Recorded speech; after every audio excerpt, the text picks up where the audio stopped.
Apple took one of the most blistering state-of-the-art mobile processors on the A18 Pro, and they dropped it into a laptop chassis.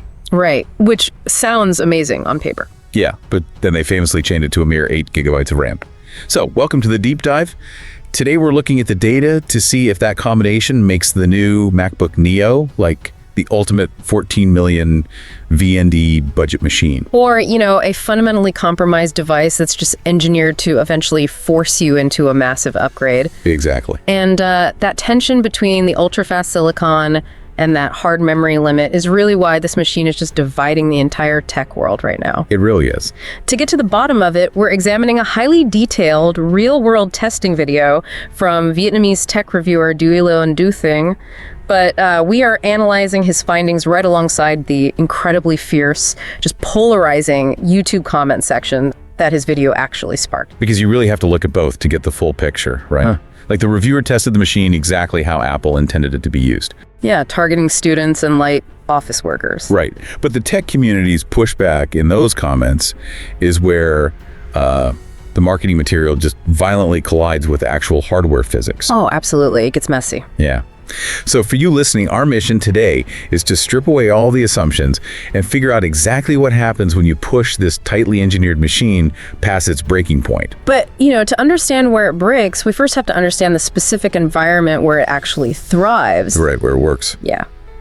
Duy testing showed that if you stay strictly in the intended lane-like Microsoft Word, PowerPoint, basic Excel spreadsheets, the Neo doesn't just survive, it actually feels flawless. Yeah, he even leaned heavily on Canva for design work. Mm-hmm. I mean, he was manipulating graphics, dragging and dropping elements and exporting files, all while keeping communication apps like Telegram and Base running in the background. And zero lag. Yeah, he reported absolute zero lag. It felt as fluid as a high-end desktop. Which, from an architectural standpoint, is what Apple just does better than almost anyone else in the industry. If you monitor the system diagnostics during those specific tasks, the memory pressure stays completely in the green zone. Doesn't even break a sweat. It really doesn't. Okay, let's unpack this. Yeah. Because I have to push back on that result a little bit. Yeah. Canva isn't like a lightweight native application. It is heavily web-based. And we know modern web apps are notorious memory hogs. Oh, completely. Because the browser has to maintain these massive background processes just to keep the workspace active. If you're a student relying on heavy web apps for daily work, trying to fit that entire stack into an 8 gigabyte enclosure feels like a mathematical impossibility. It does seem that way. Like, how is it staying in the green? Well, what's fascinating here is that it's all about the magic of Apple's unified memory architecture. And it really comes down to physical proximity and bandwidth. So, in a traditional Windows PC, you have your central processor computing data, right? And it has to send requests across a physical motherboard pathway to fetch data from separate RAM sticks. Right, they're physically apart. Exactly. And that physical distance creates microscopic latency. To compensate for that latency, the system basically has to keep massive amounts of data readily available in the RAM just in case the processor needs it. Right, it has to hoard data just to avoid a delay. Exactly, it's hoarding. But Apple baked the RAM directly onto the processor package itself, so the communication latency drops to almost zero. Oh, wow. Yeah, and because the CPU and the graphics processor share that exact same memory pool simultaneously, without having to copy data back and forth between them, the operating system can just be ruthlessly efficient. So it's basically micromanaging the resources at a hardware level. Thousands of times a second. macOS will instantly compress background tasks like that idle Telegram app down to these microscopic memory footprints. Right. And it immediately feeds all the high bandwidth memory to your active Canva tab. It tricks you into feeling like you have 16 or 32 gigabytes of memory because it is constantly shuffling the deck to prioritize whatever you are looking at in that exact millisecond. It's an incredible illusion. It really is. But an illusion only holds up when the variables are predictable. And that brings us directly to the moment in the reviewer's video where the safety net just vanishes. Oh yes, the AI test. Exactly. He decides to step slightly outside that basic web browsing workflow by opening the Claude desktop AI application. And this is where we finally see the machine stutter. Yeah, you can literally see the user interface lag when he swipes between desktops. The memory pressure monitor instantly flashes yellow. Because Claude fundamentally breaks that efficient resource management we just talked about, right? Precisely. Unlike Canva, which runs through the highly optimized WebKit engine in Safari, Claude's desktop application relies on a virtual machine environment. And I think a lot of people assume an AI desktop app is just like a lightweight chat window communicating with a server. Why does a simple text-based AI interface need an entire virtual machine to run? Well, it's about architectural dependencies and isolation. A lot of modern AI clients package their own execution environments. Like what? Like a localized Linux kernel or specific containerized Python libraries. They do this so they can run local processes, handle specific privacy protocols, or execute code securely without fighting the host operating system's strict sandboxing rules. So it's literally building a fenced-off mini computer inside your actual computer just to function. Exactly. That's exactly it. And to guarantee that isolated environment remains stable, the virtual machine has to instantly reserve a massive, non-negotiable block of physical memory. And they won't share. No, it refuses to be compressed by macOS. In this case, it demands 2 solid gigabytes upfront. Out of an 8 gigabyte total pool. Yep. And the operating system is already taking, what, a couple of gigabytes just to run the display and keep the background processes alive. So Claude instantly claims a quarter of your total hardware capability just by opening the app. Instantly. The system hits a wall, the memory monitor flashes yellow, and macOS is forced into a panic response. Right. When it runs out of physical unified memory, it resorts to using swap memory. Okay, let's dive into swap memory. Because I hear a lot of people write this off as just a clever software safety net. Yeah, people underestimate it. Right. The operating system essentially borrows unused empty space from your permanent storage drive, your SSD, and treats it as slow overflow RAM. Yeah. If the system handles this automatically and the application doesn't actually crash, you might notice a slight hiccup, but your work gets done. True. So why should the average user even care? They should care, because relying on swap memory isn't just a software slowdown. It carries a massive hidden physical cost to the machine. Commenter Duckenguyen21799 actually highlighted the real physics of why this is so dangerous for long-term ownership. Okay, how so? Well, we have to differentiate between how RAM and NAND flash storage handle data. Because they operate on entirely different physical principles, right? Right. RAM is volatile memory. It holds data using electrons in these microscopic capacitors that refresh constantly. Because of how it's engineered, you can read, write, and erase data to RAM infinitely with 0 physical degradation. It never wears out from use. Exactly. It never wears out. But an SSD, your permanent storage, is a totally different physical structure. Completely different. Yeah, NAND flash memory stores your data by violently forcing electrons through an insulating oxide layer into a floating gate. It literally traps them there. Okay. And every single time you write data to an SSD and then erase it, that high electrical voltage physically degrades that microscopic oxide layer. Oh, wow. Yeah, it is literal physical wear and tear on a microscopic level. So by pushing the machine into swap memory, you aren't just enduring a sluggish interface. You are forcing the operating system to aggressively hammer gigabytes of temporary data through that fragile oxide layer on your permanent storage drive, over and over every few seconds. That is the hidden danger. Commenter Duckenguyen21999 warns that if you are hitting swap daily for a year, say, by regularly running an AI client or just keeping 40 Chrome tabs open, you are burning through the SSD's finite write cycles at an incredibly accelerated rate. That's terrifying for a laptop where you can't replace the drive. It is. Once those oxide layers degrade, the drive slows down permanently to avoid data corruption, and eventually it just fails completely. Which fundamentally alters the entire value proposition of buying this as a budget laptop. Absolutely. I mean, a student thinks they are saving money up front by opting for the 8 gigabyte model. But if their workflow constantly forces the machine into swap, they're actively cannibalizing their own hardware. Buying a used 8 gigabyte MacBook Neo 3 years from now might literally mean buying a machine with a dying hard drive. It turns a perceived software limitation into inevitable hardware death. Yeah. And interestingly, that hardware degradation ties directly into the next major physical bottleneck this machine faces. Right. Because all of that data moving rapidly across tight architectural spaces, from the RAM to the SSD and back, generates an enormous amount of thermal energy. Oh, the thermal war. This is where the comment section went absolutely nuclear. It really did. Because heat is the ultimate enemy of modern silicon, and Apple made a very controversial engineering choice here. The reviewer, DeVille1, actually praised the Neo in his video. He tested it in an air-conditioned room and noted the chassis only got noticeably warm when he pushed it to do a heavy 10-minute 4K video export in DaVinci Resolve. Which, sounds perfectly reasonable for a budget device. Right. But the community pushback was fierce and heavily documented. Commenter Fuchsmanglan Sef9 Neg cited multiple foreign hardware testers who pushed this exact machine under sustained heavy loads and watched the internal processor hit 100 degrees Celsius. 100 degrees.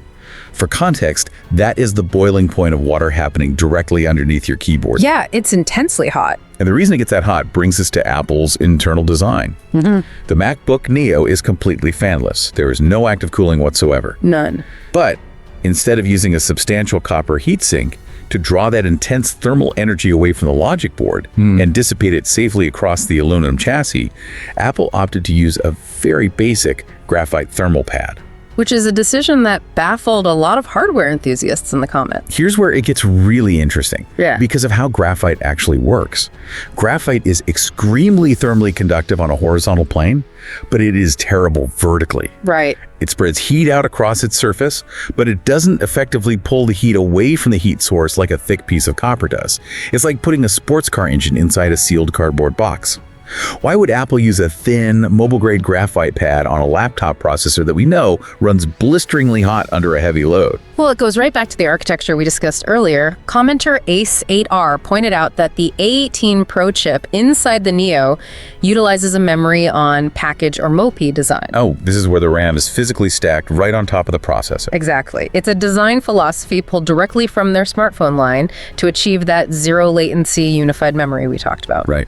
But by stacking the CPU, the graphics processor, and the memory vertically in one localized spot, you are effectively concentrating all the electrical thermal output of the entire computer into a surface area roughly the size of a postage stamp. And since there's no fan to forcefully expel the heat out of the machine, and no copper heatsink to aggressively pull it away from that postage stamp, all of that dense thermal energy just sits there and cooks. Yeah, it just cooks. Which triggers the machine's ultimate self-defense mechanism, aggressive thermal throttling. Okay, explain that.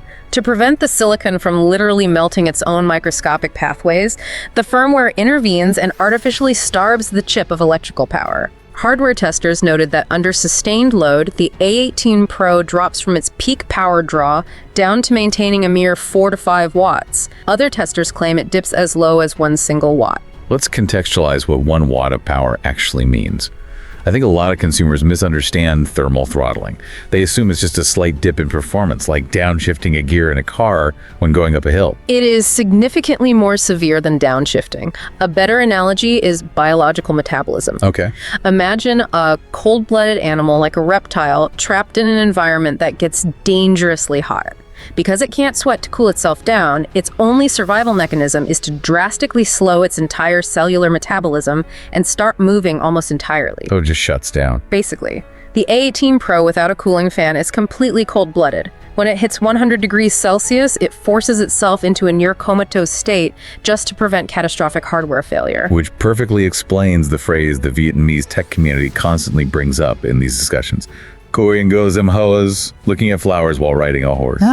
That is a brilliant encapsulation of the exact user experience this machine provides. Right, because if you're galloping past doing quick bursty tasks like opening a PDF, typing a paragraph, or loading a web page, the chip spikes its power for a fraction of a second. The heat doesn't have enough time to saturate the graphite pad, and the machine feels incredibly responsive. You're just glancing at the flowers. Exactly. But the second you stop the horse to do sustained work like rendering a complex video, compiling a massive code base, or running a local AI model, the heat soaks the graphite. The system throttles the power down to 1 watt, and your cutting-edge processor becomes agonizingly sluggish. And the most frustrating part for tech enthusiasts is knowing that this physical bottleneck is an artificial constraint of the chassis, not a limit of the processor itself. It's the box, not the engine. Exactly. A commenter referenced a well-known hardware modder from the channel Salem Techsperts. They literally unscrewed the bottom of the MacBook Neo, peeled off Apple's cheap factory graphite pad, and applied a high-performance aftermarket thermal pad that bridged the gap to the aluminum shell. Just giving the heat somewhere to go. Right, and that single, incredibly cheap modification boosted the machine's sustained performance by 20%.